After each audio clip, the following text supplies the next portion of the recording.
اب ان کے پاس جو پیسے پڑے ہیں وہ 309 سال پرانے،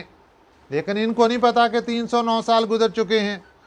انہوں نے اپنے ایک جو زیادہ سمجھ شعور والا بندہ تھا، اس کا نام تھا تلمیخہ،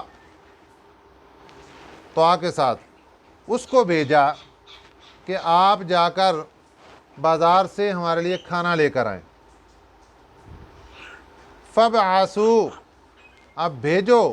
احدکم، اپنے میں سے ایک کو، بِوَرِقِکُمْ ہَٰذِهِ، یہ روپیہ دے کر، اپنا یہ روپیہ دے کر۔ ورق کہتے ہیں چاندی کو، بِوَرِقِکُمْ باؤ ساتھ کے معنی میں ہے، اور ورق کہتے ہیں چاندی کو۔ تو چاندی کا سکہ تھا، جس طرح پچھلے زمانوں میں چاندی کا سکہ بھی رائج تھا اور سونے کا سکہ بھی رائج تھا۔ چاندی کے سکے کے ساتھ انہوں نے بھیجا کہ یہ اس کے ساتھ، چاندی کے سکے کو کہتے تھے درہم اور سونے کے سکے کو کہتے تھے دینار۔ تو انہوں نے کہا کہ بِوَرِقِکُمْ ہَٰذِهِ، یہ کم اپنی طرف نسبت کرنے کے لیے، اپنا یہ روپیہ لے جاؤ، اِلَى الْمَدِينَةِ، شہر کی طرف۔ معلوم ہوتا ہے کہ جس جگہ غار کے اندر یہ لوگ ٹھہرے ہوئے تھے وہاں قریب بہت بڑا شہر تھا، اس کی طرف بھیج رہے تھے کہ آپ وہاں سے جا کر کھانا لے کر آؤ۔ لیکن جاتے وقت اس بات کا خیال رکھنا کہ ہمارے اوپر بہت سخت آرڈر آ چکے ہیں اور خطرہ ہے ہماری گرفتاری کا، اس لیے فَلْيَنظُرْ، ایک یہ بات بھی دیکھنی ہے کہ کھانا لاتے وقت وہاں حلال کا کھانا لے کر آنا ہے، کیونکہ سارے کا سارا جتنا علاقہ تھا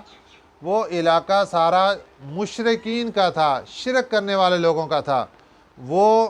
بتوں کے نام پر چڑھاوے چڑھایا کرتے تھے۔ تو انہوں نے جس آدمی کو بھیجا، کہنے لگے یہ پیسہ لے جاؤ، یہ روپیہ لے جاؤ، جا کر کھانا لے کر آنے،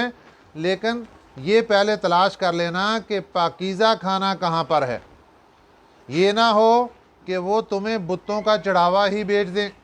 کیونکہ وہ لوگ جو بازار کے اندر بیچا کرتے تھے اس کو بھی بتوں کے نام پر ہی چڑھاوا چڑھا کے تو اس کو بیچا کرتے تھے حرام کر کے۔ تو اس لیے کہا گیا کہ پہلے تو یہ تلاش کرنا ہے کہ کھانا اچھا کہاں پر ہے، وہ کھانا ہمارے لیے لے کر آنا ہے، حلال ہو، طیب ہو، پاکیزہ ہو، وہ کھانا وہاں سے لینا ہے۔ دوسرا اس بات کا خیال رکھنا ہے کہ اپنا حلیہ بدل کر جانا ہے، بھیس بدل کر جانا ہے، کہ ان لوگوں کو پتہ نہ چل سکے کہ ہم ہی اشتہاری مجرم ہیں، تو ہماری ٹو کسی کو نہ لگ جائے، کیونکہ اگر ایسا معاملہ ہو گیا تو پھر وہ لوگ ہمیں سنگسار کر دیں گے، کیونکہ بادشاہ نے آخری مرتبہ ان کو جو وارننگ دی تھی اس کے اندر یہی کہا گیا تھا کہ تم اپنے یہ جو دین اختیار کر لیا تم نے، اس کو چھوڑ کر پوری قوم کے ساتھ مل جاؤ، ان کے ساتھ تم بھی چڑھاوے چڑھاؤ اور اس کے ساتھ تم بھی اس برے اعمال کے اندر، شرک کے اندر شریک ہو جاؤ۔ اگر تم شریک نہیں ہوگے تو پھر اس کا نقصان تمہیں یہ ہوگا کہ ہم تمہیں رجم کر دیں گے۔ رجم کرنا کہتے ہیں کہ پتھروں کے ساتھ پوری قوم مل کر، سب لوگ مل کر پتھر مارتے ہیں کسی کو، اور پتھر مار مار کے اور بندے کو مار دیتے ہیں، اس کو کہتے ہیں سنگ سار کرنا، سنگ کہتے ہیں پتھر کو، رجم کرنا بھی اسی کو کہتے ہیں۔ تو رجم کی سزا دی جائے گی، تاکہ پوری قوم کے سامنے جب رجم کی سزا دی جائے تو آئندہ کے بعد کوئی ایسی جرت نہ کر سکے کہ جو ایسے دین الگ اختیار کر کے بیٹھ جائے اور شرک کرنا چھوڑ دے۔ تو اس لیے جانے والے کو یہ باتیں سمجھائی جا رہی کہ جناب آپ نے جانا ہے بازار اور حلیہ بدل کر جانا ہے، بھیس بدل کر جانا ہے، کہیں بھی کھانا ٹٹولتے وقت، تلاش کرتے وقت، حرام حلال کی پہچان کرتے وقت یہ شو نہیں ہونے دینا کہ ہم کون لوگ ہیں۔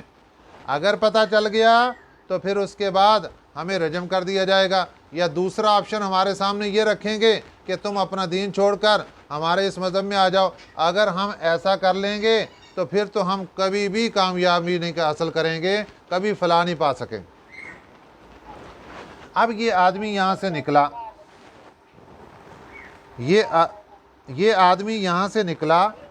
اور اس نے کھانا لینے کے لیے شہر میں داخل ہوا۔ جیسے ہی شہر میں داخل ہوا تو یہ دیکھ کر حیران ہو گیا کہ یہ تو وہ شہر ہی محسوس نہیں ہوتا، کیونکہ ایک دو دن کی بات تھوڑی، 309 سال کا اتنا لمبا عرصہ گزر گیا، کتنے لوگ مر گئے، کھپ گئے، اور کتنی بلڈنگیں ختم ہو گئیں، نئی بن گئیں، اور کیا سے کیا کچھ تبدیلیاں۔ یہ حیران ہو رہا ہے کہ یہ تو اپنا شہر ہی نہیں لگ رہا، یہ کہاں آ گیا ہوں میں۔ یہ پہلے تو اس بات میں تجسس میں ہوا کہ بندوں میں بھی کوئی اپنائیت نظر نہیں آ رہی، ہم تو اسی شہر کو چھوڑ کر تو ہم گئے تھے غار کے اندر، اور یہ بندہ بھی کوئی اپنا نظر نہیں آ رہا یہاں پر، بندے بھی سب اوپرے نئے اجنبی بندے، اور شہر بھی سارا نیا نیا لگ رہا ہے، یہ کیا معاملہ ہے۔ یہ اسی بات اور تجسس کے اندر تھا کہ اس کو تلاش کرتے کرتے ایک جگہ اس کو محسوس ہوا کہ یہ کھانا حلال اور پاکیزہ ہے۔ وہاں پر اس نے اپنی تھیلی سے سکہ نکالا کھانا لینے کے لیے۔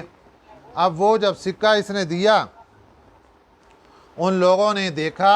کہ یہ سکہ آج کے زمانے کا ہے نہیں، تو دکاندار نے کہا جناب یہ سکہ کھوٹا ہے،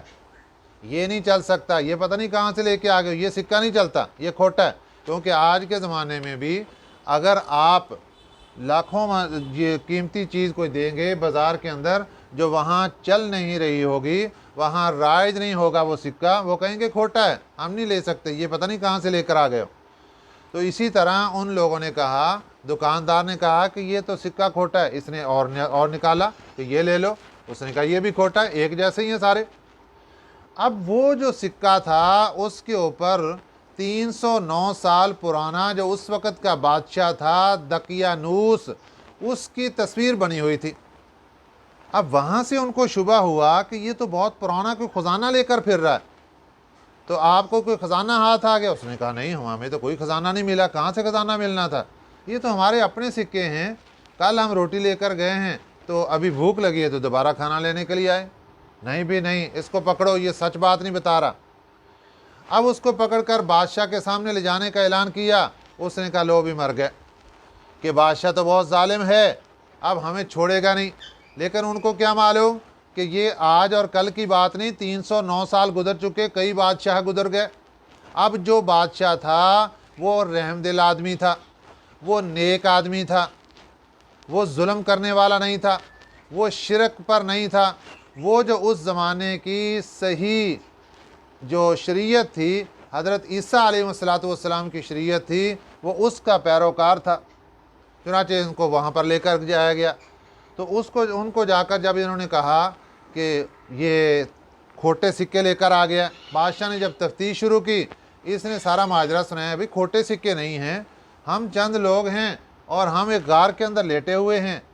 جب غار کی بات آئی اور پرانے جو سکے بھی دیکھے، تو بادشاہ کے ذہن میں خیال آیا کہ جو ہمارے دفتر کے اندر ایک پرانی تختی لگی ہوئی ہے اور وہاں پر چند لوگوں کے نام لکھے ہیں کہ جو یہاں سے بھاگ کر روح پوش ہو گئے تھے، وہ تختی منگوائی جائے۔ جب تختی منگوائی گئی اور کہا کہ یہی ہو تم سارے، اس نے کہا یہی ہمارے نام سارے لکھے ہوئے ہیں، تو بادشاہ کو تسلی ہو گئی کہ یہ 309 سال پرانا جو قصہ تھا اور ساری تحریریں لکھی ہوئی تھیں کہ اتنے نوجوان ہیں اور وہ بھاگ کر روح پوش ہو گئے اور ان کا کوئی اتا پتہ نہیں چل رہا، وہ اشتہاری قرار دے دیے گئے۔ اب بادشاہ تو رحم دل تھا اور وہ نیک آدمی تھا، اس نے ان کو بٹھایا کہ اب آپ کی کوئی پریشانی نہیں، وہ بادشاہ ختم ہو گیا جس کی وجہ سے آپ کو ڈر تھا، تو آپ کو پتہ ہی نہیں چلا، اب تو 309 سال 300 سال سے اوپر کا عرصہ گزر گیا اور آپ اس وقت وہ سکہ پرانا لے کر آئے۔ اب وہ تلمیخہ صاحب کو سمجھ آیا کہ میں جو سکہ لے کر آیا ہوں یہ تو بہت پرانا ہو گیا۔ اب بادشاہ نے اس کی بڑی عزت کی اور بڑی آہو بھگت کی، اور باقی سب لوگ بھی اس کو چومنے چاٹنے لگے کہ لے جی یہ تو بہت نیک آدمی، اور اس زمانے کا نیک آدمی جس کی ہم تاریخیں اور قصے واقعات سنتے ہیں، تو یہ تو آج ہمیں ویسے نظر آ گیا کہ یہ جاگ رہا ہے، ہم نے تو کہا مر گیا کہیں۔ اب بادشاہ نے کہا کہ آپ کہاں ٹھہرے ہوئے؟ وہ کہا فلاں غار کے اندر ٹھہرے ہوئے، چلو جی ہمیں ملاقات کرواؤ پوری ٹیم کے ساتھ، ہم آپ کو ملنا چاہتے ہیں۔ اب تلمیخہ بھی ساتھ ساتھ اور باقی سبھی لوگ بھی، جو بادشاہ تھا اور سبھی لوگ قوم کے، بہت بڑا ایک مجمع ان کی طرف جا رہا ہے۔ اب جب غار کے قریب پہنچے تو تلمیخہ نے کہا کہ جناب آپ یہاں پہ ٹھہریے، میں اپنے ساتھیوں کو اطلاع دے دوں کہ ماجرا کیا ہے، ورنہ وہ لوگ پریشان ہو جائیں گے کہ شاید بادشاہ کی فوجیں ہمارے پر چڑھ آئیں اور پریشان ہو جائیں گے۔ اب تلمیخہ نے اندر جا کر ان کو بتایا تو وہ لوگ بڑے خوش ہوئے۔ اس نے بتایا کہ یہ آج کل کا زمانہ نہیں، ہم تو اتنے 100 سال تک ہم سوئے رہے، اب سونے کے بعد اب جو بادشاہ وہ نیک ہے، اس لیے اب کوئی پریشانی کی بات نہیں، تو لہٰذا وہ سب لوگ تمہیں ملنے کے لیے آئے، تم سے دعائیں کرانے کے لیے، زیارت کرنے کے لیے آئے۔ تو وہ سبھی لوگ باہر نکلے، سب سے ملاقات ہو گئی، بادشاہ سے ملاقات ہو کے ابھی بات چل رہی تھی کہ ان لوگوں نے بادشاہ سے اجازت لی اور کہا کہ اب ہمیں اجازت دیں، اور بادشاہ ان سے پوچھ رہا تھا کہ 300 سال پہلے کا جو بادشاہ تھا وہ کیا کیا ظلم کرتا تھا اور کیا کیا ماجرا تھا، تو وہ ساری باتیں بتا رہے تھے۔ اتنے میں ایک ان میں سے یہ جو اصحاب کہف تھے، ان میں سے ایک نے کہا کہ اب ہمیں اجازت دیجئے۔ اب اجازت لے کر یہ سارے لوگ پھر دوبارہ غار کے اندر چلے گئے اور جا کر لیٹے ہیں، اللہ نے ان کو وفات دے دی، اور اسی وقت یہ وفات آ گئی اور ان کی موت واقع ہو گئی۔ ایک روایت یہ ہے، اور دوسری روایت یہ ہے کہ تلمیخہ نے جب اندر جا کر ان کو اطلاع دی تو ان لوگوں نے جب بادشاہ کا سنا کہ یہ بادشاہ آ رہا ہے ہمارے ساتھ ملاقات کرنے کے لیے، تو اسی وقت اللہ تعالیٰ نے ان کو موت دے دی۔ ان کی بادشاہ سے ملاقات نہیں ہوئی، صرف تلمیخہ جو شہر گیا تھا کھانا لینے کے لیے، صرف اس کی لوگوں کے ساتھ اور بادشاہ کے ساتھ ملاقات ہوئی، باقی ان لوگوں کو نہیں ہوئی۔ اب یہ جس زمانے میں یہ واقعہ پیش آیا، اس زمانے میں لوگ تھے تو صحیح راستے پر، زمانہ تو امن کا چل رہا تھا، لیکن لوگوں کے اندر دو جماعتیں بن چکی تھیں۔ لوگ تذبذب میں تھے کہ قیامت کے دن اللہ اٹھائے گا کیسے، اللہ زندہ کیسے کرے گا، یہ جب جسم مٹی ہو جائے گا، مر کھپ جائے گا تو کیسے زندہ کرے گا۔ اب بادشاہ وقت بھی پریشان ہے، اللہ میں اپنی عوام کو تسلی کیسے دوں، تو کوئی چیز مجھے ایسی کوئی مثال سامنے آ جائے جس سے عوام کو تسلی دی جائے، کوئی واقعہ ایسا سامنے آ جائے۔ تو اللہ تعالیٰ نے ان کے زمانے میں اصحاب کہف کو اٹھا دیا اور ان کے ساتھ ملاقات کروا دی، اس سے بادشاہ کو بھی تسلی اور سبھی لوگوں کو تسلی ہو گئی، اور یہ پختہ عقیدہ بن گیا کہ جناب اللہ تعالیٰ اس طریقے سے جیسے 300 سال سلانے کے بعد اللہ نے اٹھایا، سارے جسم صحیح سلامت، سب کچھ صحیح سلامت، تو اللہ تعالیٰ اسی طرح مرنے کے بعد اٹھائیں گے، اسی جسم کے ساتھ اٹھائیں گے، روح ساتھ ہوگی، اور اسی طرح حساب و کتاب کے لیے اللہ کے دربار میں پیش کیے جائیں گے۔ تو یہ اللہ تعالیٰ نے بات ساری واضح کرنے کے لیے ان لوگوں کو اٹھایا، اور پھر اس کے بعد ان کی وفات واقع ہو گئی۔ اب یہ جو لوگ آئے تھے زیارت کرنے کے لیے، ان کے درمیان اختلاف پیدا ہوا کہ یہ لوگ فوت ہو گئے ہیں، اب ہم ان کی یادگار کے طور پر یہاں عمارت بنائیں تاکہ آنے والے لوگوں کو پتہ چلے کہ یہ بہت نیک لوگ تھے۔ اب بعضوں نے مشورہ دیا کہ جناب یہاں پر عمارت بنا دی جائے اور اس کے اوپر ان کے نام لکھ دیے جائیں، جس طرح عجائب گھر ہوتا ہے کہ لوگ آئیں گے یہاں زیارت کر لیں گے بس۔ تو بعض جو نیک لوگ تھے، اس میں بادشاہ بھی تھا، انہوں نے کہا کہ نہیں، سادی عمارت بنانے کا کیا مقصد ہے، یہاں پر مسجد بنائی جائے تاکہ لوگ یہاں پر آ کر نماز پڑھیں، اللہ کا ذکر کریں، عبادت کریں، اور مسجد بنانے کا فائدہ یہ ہوگا آنے والوں کو پتہ چلے گا کہ یہ لوگ معبود نہیں تھے، یہ عابد تھے، اللہ کی عبادت اور بندگی کرنے والے نیک لوگ تھے۔ اس لیے مسجد ایک نشانی ہے کہ یہاں پر نیک لوگوں کی آرام گاہ ہے، چنانچہ وہاں پر مسجد بنا دی گئی، اور اللہ تعالیٰ کا جو مشورہ تھا نیک لوگوں کے دلوں کے اندر ڈالا گیا، وہاں پر مسجد بنا دی گئی، جو اس بات کی نشانی تھی کہ یہ اللہ والے تھے، انہوں نے اللہ کا گھر اس لیے ساتھ تعمیر کر دیا گیا ان کو۔ تو اس طریقے سے ان کا یہ واقعہ مکمل ہوا۔ فَبْعَثُوا أَحَدَكُمْ، بھیجو احدکم اپنے میں سے ایک کو، بِوَرِقِكُمْ ہی اپنا یہ روپیہ دے کر، إِلَى الْمَدِينَةِ شہر کی طرف، فَلْيَنْظُرْ پھر وہ دیکھے، أَيُّهَا أَزْكَىٰ کہ کون سا زیادہ ستھرا ہے، طعاماً کھانا، کون سا کھانا زیادہ ستھرا ہے، وہ پہلے جا کر تفتیش کرے، چیک کرے کہ حلال اور حرام میں تمیز کر، کیونکہ آج کے زمانے میں بھی حکم شرعی یہی ہے۔ ہم تو خوش نصیب ہیں، پاکستان میں رہتے ہیں، الحمدللہ سبھی مسلمان ہیں، اور بازار کے اندر وافر مقدار میں حلال اور پاکیزہ کھانا میسر ہے، آنکھیں بند کر کے جہاں سے چاہتے ہیں لے لیتے ہیں۔ اور بیرون ملک کے اندر اگر جایا جائے، وہاں پر مشرکین اور دوسرے مذاہب کے لوگ موجود، اس لیے وہاں پر کھانا تلاش کرنے میں دقت ہوتی ہے کہ حلال کا کھانا کون سا ہے، پاکیزہ اور طیب کھانا کون سا ہے۔ تو اس لیے کہا گیا کہ سبھی لوگ چونکہ مشرکین ہیں اور بد عقیدہ لوگ ہیں، اس لیے تلاش کیا جائے کہ پاکیزہ کھانا کون سا ہے۔ فَلْيَنظُرْ، پھر دیکھے، أَيُّهَا أَزْكَىٰ، کہ کون سا ستھرا ہے، طعاماً کھانا، کون سا کھانا ستھرا ہے۔ فَلْيَأْتِكُمْ، پھر وہ لے آئے تمہارے پاس، بِرِزْقٍ مِّنْهُ، اس میں سے کھانا، رزق کہتے ہیں کھانے کو، اس میں سے کھانا تمہارے پاس لے کر آئے۔ وَلْيَتَلَطَّفْ، اور نرمی سے جائے، وَلْيَتَلَطَّفْ، اور نرمی سے جائے، کہ تاکہ اپنا بھیس بدل کر یہ اسی آہو باٹ اور ٹھاٹ باٹ کے ساتھ نہ جائے کہ لوگ پہچان لیں کہ یہ ہیں اشتہاری لوگ، یہ بادشاہ جن کا متلاشی ہے۔ نرمی سے جائے، بھیس بدل کر جائے۔ وَلَا يُشْعِرَنَّ بِكُمْ أَحَدًا، اور نہ خبر ہو سکے تمہاری احدہ، کسی کو بھی، تمہاری کسی کو خبر نہیں ہونی چاہیے۔ انہم ان یظہروا علیکم، انہم بے شک وہ لوگ، ان یظہروا اگر خبر پا لیں گے، علیکم تمہاری، یرجموکم وہ تمہیں رجم کر دیں گے، رجم کرنا پتھر مار مار کر مار دیں گے، او یعیدوکم یا تمہیں لٹا لیں گے، فی ملتہم اپنے دین میں۔ دو ہی آپشن ہوں گے، یا تو ان کے دین کے اندر چلے جاؤ، مشرک بن جاؤ، یا پھر پتھر مار مار کر مار دیں گے۔ اور اگر تم ان کے دین میں لوٹ گئے، وَلَن تُفْلِحُوا اِذًا أَبَدًا، ہرگز نہیں تم فلاح پا سکو گے، اذن اس وقت، ابدا کبھی بھی، پھر تم کبھی بھی کامیاب نہیں ہوگے اگر اس دین پر تم پھر گئے اور صحیح دین کو چھوڑ گئے۔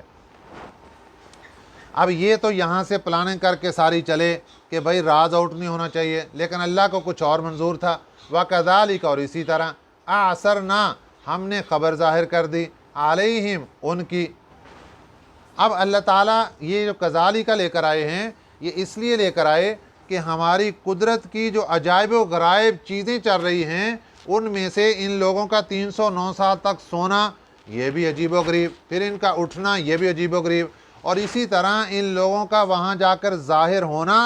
اور 300 سال پرانے لوگ سامنے آ جانا، یہ بھی عجیب و غریب۔ اس لیے فرمایا وَكَذَلِكَ، اور اسی طرح، أَعْثَرْنَا، ہم نے خبر ظاہر کر دی، علیہم ان کی، لِيَعْلَمُوا، تاکہ وہ معلوم کر لیں، ان وعد اللہ حق، کہ بے شک اللہ کا وعدہ سچا ہے، وَأَنَّ السَّاعَةَ لَا رَيْبَ فِيهَا، اور بے شک قیامت نہیں ہے کوئی شک اس میں، قیامت آنے میں اور دوبارہ زندہ کرنے میں کوئی شک نہیں ہے، اللہ دوبارہ زندہ کریں گے،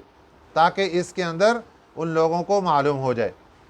اِذْ يَتَنَازَعُونَ بَيْنَهُمْ، کہ جب وہ جھگڑ رہے تھے، بینہم آپس میں، امرہم اپنی بات پر، ان کا جھگڑا اسی بات پر ہو رہا تھا۔ اس زمانے کے لوگ دو جماعتوں پر مشتمل ہو گئے تھے کہ اللہ تعالیٰ دوبارہ زندہ کریں گے، ایک لوگ کہتے نہیں کریں گے، کیسے زندہ کریں گے، دلائل چلتے۔ اذ یتنازعون، کہ جب وہ جھگڑ رہے تھے، بینہم آپس میں، امرہم اپنی بات پر، فقالوا ابنوا علیہم بنیانا، اب وہ جھگڑا سارا ختم ہو گیا جب ان کا ظہور ہو گیا، ملاقات ہو گئی، ان لوگوں کی وفات ہو گئی، اور اس کے بعد اب پھر اگلی بات شروع ہوئی، اب ان کے درمیان آپس کے اندر بات چیت شروع ہوئی۔ فقالو، کچھ لوگ کہنے لگے، ابنوا علیہم بنیانا، بنا دو ان پر ایک عمارت، ان پر ایک عمارت بنا دو، ربہم اعلم بہم، ان کا رب خوب جانتا ہے ان کا حال۔ یعنی وہ عمارت بنا کر رہتی دنیا تک ایک نشانی چھوڑنا چاہتے تھے تاکہ لوگوں کو اصحاب کہف کا واقعہ پتہ چل جائے، اور وہ بھی اسی طریقے سے لوگ بندگی اور عبادت کرنی شروع کریں جس طرح ان لوگوں نے کی۔ قال الذین غلبوا، کہاں ان لوگوں نے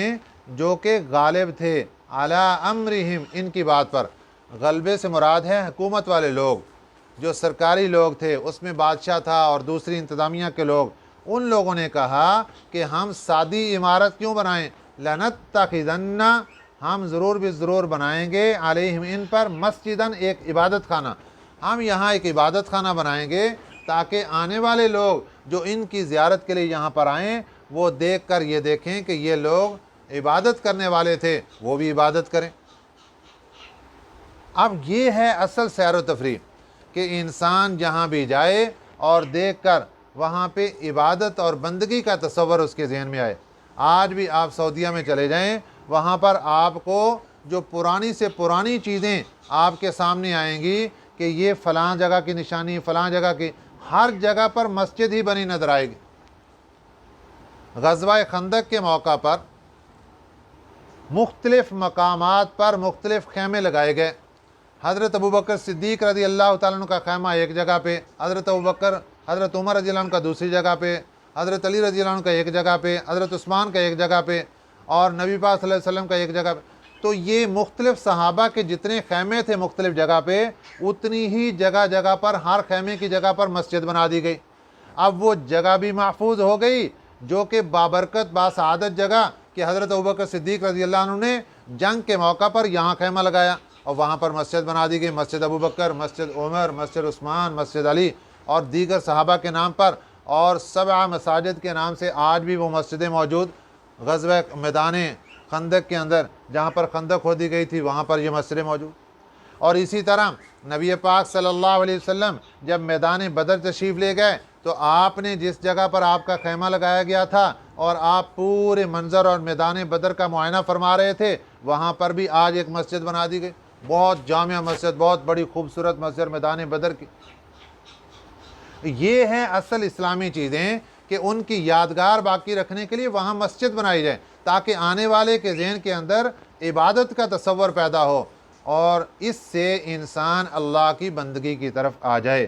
تو اس لیے ان لوگوں نے یہاں پر مسجد بنا دی تاکہ لوگ جو بھی آئیں اور وہ آ کر یہاں پہ مسجد کا تصور ذہن کے اندر رکھیں۔ سیقولون ثلاثۃ رابعہم، اب آگے بحث شروع ہو گئی کہ نبی پاک صلی اللہ علیہ وسلم کے زمانے کے اندر یہ جنہوں نے آپ صلی اللہ علیہ وسلم سے سوال کیا تھا کہ یہ جو لوگ، یہ جو اصحاب کہف والے تھے، ان کے بارے میں بتائیے۔ اب اللہ تعالیٰ نے پوری تفصیل ان کا واقعہ بتا دیا۔ اب اللہ تعالیٰ فرماتے ہیں کہ یہ لوگ بحث کریں گے کہ وہ لوگ کتنے تھے، کیونکہ قرآن پاک میں ان کی تعداد نہیں آئی۔ سیقولون، یہ لوگ کہیں گے ثلاثۃ، کہ یہ 3 لوگ تھے، رابعہم کلبہم، چوتھا ان کا کتا تھا۔ وَيَقُولُونَ، اور دوسرا ایک قول یہ آئے گا کہ یہ کہیں گے وَيَقُولُونَ خَمْسَةٌ، کہ وہ 5 لوگ تھے، سادسہم کلبہم، چھٹا ان کا کتا تھا۔ رجمم بالغیب، رجم کہتے ہیں پتھر مارنے کو، بالغیب بن دیکھے، یہ بن دیکھے نشانے پھینک رہے ہیں، یعنی تحقیق کوئی بھی نہیں، کوئی 5 کہی جا رہا ہے، کوئی 3 کہی جا رہا ہے، حالانکہ اصل تعداد کا کسی کو پتہ ہی نہیں۔ وَيَقُولُونَ سَبْعَةٌ، اور ایک جماعت کہے گی کہ وہ 7 لوگ تھے، وَثَامِنُهُمْ كَلْبُهُمْ، اور 8واں ان کا کتا تھا۔ سبحان اللہ، کیا قربان جائیں اللہ کی ذات پر کہ ایک کتے نے ایمان والوں کے ساتھ پیار محبت کا اظہار کیا اور جا کر ان کے دروازے پر پاؤں پھیلا کر بیٹھ گیا۔ 309 سال تک جیسے وہ لوگ سوئے رہے ایسے کتا بھی سویا رہا، جیسے وہ لوگ اٹھے کتا بھی اٹھ گیا، اور جہاں پہ ان لوگوں کا پورا تذکرہ، بار بار اللہ تعالیٰ تعداد کے اندر بھی کتے کا تذکرہ کر رہے ہیں کہ اتنے نمبر کتے کا۔ اب آپ اندازہ لگائیں کہ جب ایک کتا جس نے نیک لوگوں کے ساتھ مجلس اختیار کی، محبت اختیار کی، اللہ نے اس کو نوازا اور اتنا نوازا کہ اپنی پیاری کتاب کلام پاک کے اندر اس کا تذکرہ کر دیا، تو ایک انسان جو اشرف المخلوقات ہے، جو اللہ کا پیارا ہے، جو اللہ کا لاڈلا ہے، جو پوری مخلوقات میں سے افضل ہے، جب یہ نیک لوگوں کی مجلس اختیار کرے گا، جب یہ نیک لوگوں کے ساتھ پیار کرے گا، اللہ اس کو کتنا اونچا کریں گے اور کیا کیا درجے عطا کریں گے، سوچئے ذرا۔ قُلْ رَبِّي أَعْلَمُ بِعِدَّتِهِمْ، قل، آپ فرما دیجئے، نبی پاک صلی اللہ علیہ وسلم کو اللہ فرما رہے ہیں، آپ ان کی ساری باتیں سننے کے بعد آپ فیصلہ فرمائیں۔ قل، کہہ دیجئے، ربی، میرا رب، اعلم، خوب جانتا ہے، بعدتہم، ان کی تعداد کو، ما یعلمہم الا قلیل، نہیں ان کو جانتے مگر بہت تھوڑے لوگ، اس کی حتمی تعداد کو بہت تھوڑے لوگ جانتے ہیں۔ تو صحابی رسول رضی اللہ تعالیٰ عنہ روایت کرتے تھے کہ جو تھوڑے لوگ جاننے والے ہیں ان میں ہم بھی ہیں، کہ اللہ کے نبی صلی اللہ علیہ وسلم کی روایات سے معلوم کر کے کہ وہ 7 لوگ تھے، 6 لوگ پیچھے سے گئے اور 7ویں نمبر پہ وہ چرواہا اور 8واں ان کا کتا۔ اس لیے یہ جو آخری اللہ تعالیٰ نے قول پیش کیا، اللہ نے پہلے دونوں قولوں کی تردید کی، اور جو تیسرا قول پیش کیا سبعۃ کہ وہ 7 لوگ ہیں، وثامنہم کلبہم، اور 8واں ان کا کتا، اللہ نے اس کی تردید نہیں کی۔ یہ بھی دلیل ہے اس بات کی کہ یہ جو روایت ہے یہ حتمی ہے۔ قل فرما دیجئے ربی اعلم، میرا رب خوب جانتا ہے، بعدتہم ان کی تعداد کو، ما یعلمہم الا قلیل، نہیں ان کو جانتے مگر تھوڑے لوگ، فلا تماری فیہم،